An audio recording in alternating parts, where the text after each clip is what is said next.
மூப்பராலும் பிரதான ஆசாரியராலும் வேத பாரகராலும் பல பாடுகள் படுவார். அது முதல் இயேசு தாம் எருசலேமுக்கு போய் மூப்பராலும் பிரதான ஆசாரியராலும் வேத பாரகராலும் பல பாடுகள் பட்டு கொலையுண்டு 3ஆம் நாளில் எழுந்திருக்க வேண்டும் என்பதை தம்முடைய சீஷர்களுக்கு சொல்லத் தொடங்கினார். மத்தேயு 16:21. இயேசுவை பிடித்தவர்கள் அவரை பிரதான ஆசாரியனாகிய காய்பாவினிடத்திற்கு கொண்டு போனார்கள். அங்கே வேத பாரகரும் மூப்பரும் கூடி வந்திருந்தார்கள்.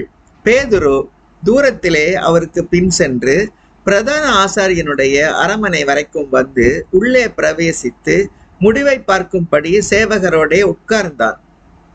பிரதான ஆசாரியரும் மூப்பரும் சங்கத்தார் யாவரும் இயேசுவை கொலை செய்யும்படி அவருக்கு விரோதமாய் பொய் சாட்சி தேடினார்கள். ஒருவரும் அகப்படவில்லை. அநேகர் வந்து பொய் சாட்சி சொல்லியும் அவர்கள் சாட்சி ஒவ்வவில்லை.